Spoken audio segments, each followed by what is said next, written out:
নমস্কার বন্ধুরা, আমি অপর্ণা। আমার channel daily cooking with as ফ্যামিলিতে আপনাদের সবাইকে স্বাগত জানিয়ে আমি আবারও একটা নতুন রেসিপির ভিডিও নিয়ে আপনাদের কাছে চলে এসেছি। আজকের ভিডিওতে আমি দেখাবো নিরামিষ সয়াবিন রান্না করে। এটি খুবই সামান্য উপকরণ দিয়ে আমি বানিয়েছি। বাড়িতে সামান্য যে কোনো উপকরণ দিয়েই আপনারা এটা বানিয়ে খেতে পারেন। নিরামিষ দিনে রুটি ভাত দিয়ে এটা খাওয়াই যেতে পারে। খুবই ভালো হয়েছিল খেতে, তো আপনারা একবার বানিয়ে দেখতে পারেন। তো চলুন দেখে নেওয়া যাক আমি এটি কিভাবে বানাই। আমি এখানে নিউট্রিলার একটা 15 টাকার প্যাকেট নিয়ে নিয়েছি সয়াবিনের। সয়াবিনগুলোকে আমি সিদ্ধ করে নেব। এখানে কতগুলো মশলা নিয়ে নিয়েছি, যেমন 1 ইঞ্চির মতো আদা নিয়েছি, 4টে কাঁচা লঙ্কা নিয়েছি, একটা টমেটোর হাফ কেটে নিয়েছি, 2 টেবিল চামচ চালমগজ নিয়েছি, 1 টেবিল চামচ পোস্ত নিয়েছি, আর 5 থেকে 6টা আমি কাজু বাদাম নিয়েছি। এখানে ফোড়নের জন্য আমি নিয়েছি 2টো শুকনো লঙ্কা, একটা এলাচ আর একটা দালচিনি। এখানে হোমমেড আমি মশলা নিয়েছি হাফ টেবিল চামচের মতো, হাফ চা চামচের মতো লঙ্কার গুঁড়ো আর হাফ টেবিল চামচের মতো আমি হলুদ গুঁড়ো নিয়েছি। মশলাগুলোকে আমি সামান্য একটু জল দিয়ে মিক্সিতে পেস্ট করে নেব। দেখুন মশলাগুলো আমার পেস্ট করা হয়ে গেছে। এখানে আমি গ্যাসে কড়াই বসিয়ে নিয়েছি। কড়াতে আমি জল দিয়ে দিলাম পরিমাণ মতো সয়াবিনগুলোকে সিদ্ধ করার জন্য। জলটা গরম হয়ে এলে আমি এর মধ্যে সয়াবিনগুলো দিয়ে সিদ্ধ করে নেব। দেখুন জলটা গরম হয়ে এসছে, আমি এর মধ্যে সয়াবিনগুলো সিদ্ধ করে নেব। আমি নিউট্রিলার একদম মিনি সাইজের যে সয়াবিনগুলো সেগুলো ইউজ করেছি। আপনারা চাইলে বড় সয়াবিনও ইউজ করতে পারেন। সয়াবিনগুলোকে আমি কিছুক্ষণ সিদ্ধ করে নেব, 2 থেকে 3 মিনিট।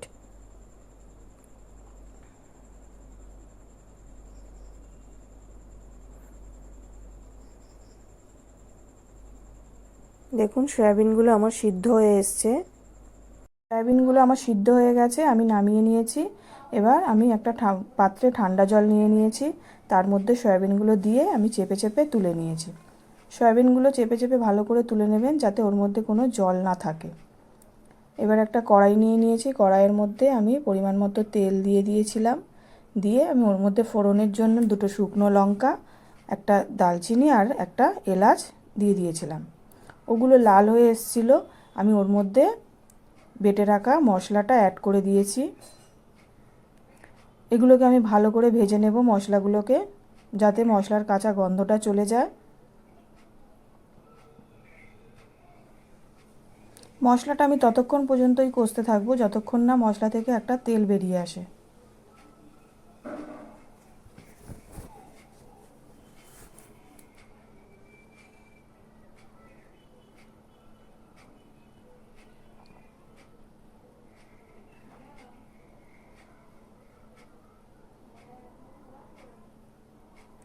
দেখুন মশলা থেকে একটা সুন্দর তেল ছেড়েছে।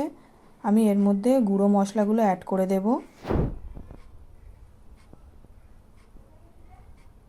গুঁড়ো মশলাগুলো অ্যাড করে দিলাম, দিয়ে আমি এর মধ্যে মশলা ধোয়া একটু জল সামান্য অ্যাড করে দিলাম, যাতে গুঁড়ো মশলাগুলো পুড়ে না যায়। দিয়ে আমি আবারও ভালো করে কষিয়ে নেব।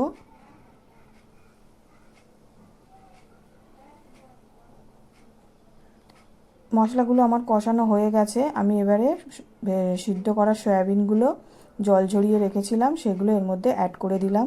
দিয়ে আমি ভালো করে কষিয়ে নেব সয়াবিনগুলোকে। প্রায় 4 থেকে 5 মিনিট মতো আমি সয়াবিনগুলোকে এইভাবে নেড়েচেড়ে কষিয়ে নেব।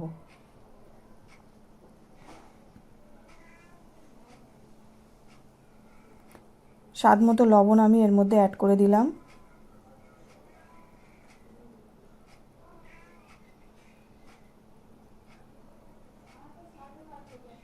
লবণটা অ্যাড করার পরে আমি আবারও এগুলোকে ভালো করে নেড়েচেড়ে কষিয়ে নেব।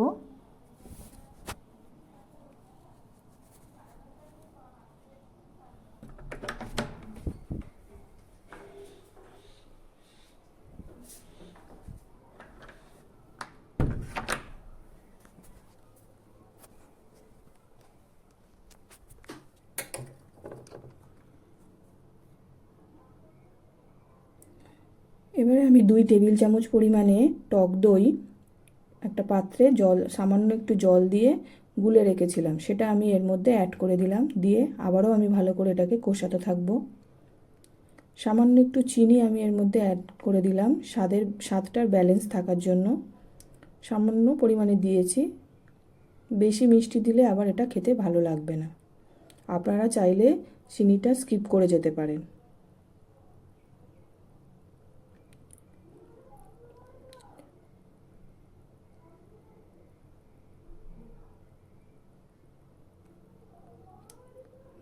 আমার সয়াবিনটা ভালো করে কষানো হয়ে গেছে। আমি এর মধ্যে সামান্য পরিমাণে জল অ্যাড করে দিলাম। জলটা খুব বেশি দেবেন না।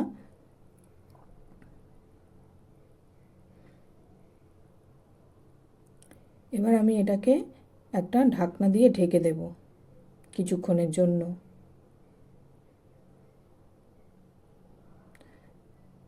লবণের স্বাদটা আমি একটু দেখে নিলাম। লবণটা আপনার স্বাদ মতো দেবেন, যদি লাগে আপনি আবার দিয়ে দিতে পারবেন। আমি এখানে আরেকটু লবণ লাগবে, আমি তাই এর মধ্যে অ্যাড করে নিলাম। লবণটা আপনারা স্বাদ বুঝে দেবেন।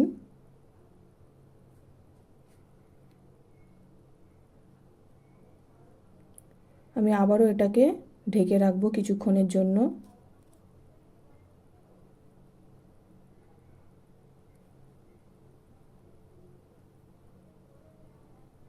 কিছুক্ষণ পর চলে এসেছি, দেখুন এখনও অনেকটাই জল আছে, সেই কারণে আমি আবার এটাকে ঢাকা দিয়ে দিলাম। গ্রেভিটা একটু শুকনো শুকনোই হবে।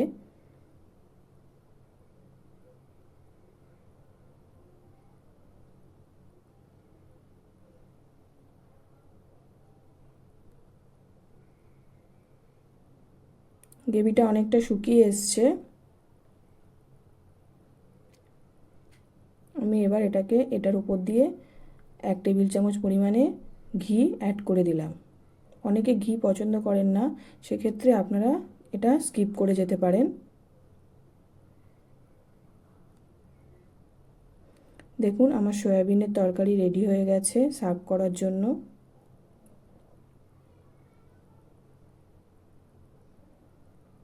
আমার এই রেসিপির ভিডিওটি যদি আপনাদের ভালো লেগে থাকে তাহলে একটা লাইক, শেয়ার, কমেন্টের সাথে সাথে আমার চ্যানেলটিকে আপনারা সাবস্ক্রাইব করে আমার পাশে থাকার জন্য অনুরোধ রইল, যাতে আমি আরও নতুন নতুন ভিডিও আপনাদেরকে দিতে পারি। আমার এই ভিডিওটি সম্পূর্ণ দেখার জন্য আপনাদের সবাইকে অনেক অনেক ধন্যবাদ।